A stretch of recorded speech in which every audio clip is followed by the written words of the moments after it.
Vous diriez qu'il a eu un grand rôle pour le Limousin? Oui, tout à fait. Moi, j'ai pu compter sur lui lorsqu'il était mon premier vice-président et président du groupe majoritaire.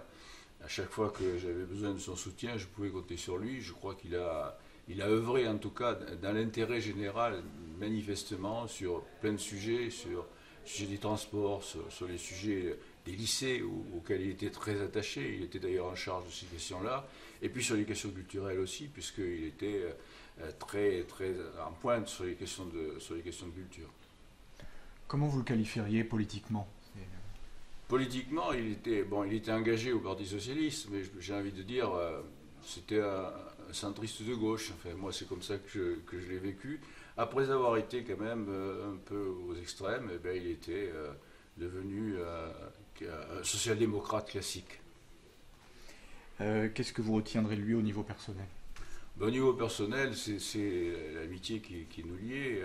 Je me souviens, pour l'anecdote, la veille des premières élections régionales où on était candidats ensemble, eh bien, il m'avait invité à partager avec lui et Blanche, son épouse, un plateau de fruits de mer parce qu'on était un peu stressés tous les deux. Donc je retiendrai ça aussi, c'est cette connivence qu'il y avait entre nous. Il s'est battu pendant longtemps contre une maladie, il était assez pudique par rapport à ça? Ah oui, oui, il en parlait très peu. Il en parlait très peu. J'ai eu l'occasion de le voir 2 ou 3 fois pendant sa maladie-là, et je n'ai pas réussi à savoir exactement ce qui se passait. Il était très très pudique sur ces questions-là. Oui. Il a lutté jusqu'au bout, manifestement, par sa volonté interne, mais il ne voulait pas communiquer, je crois, sur ces questions.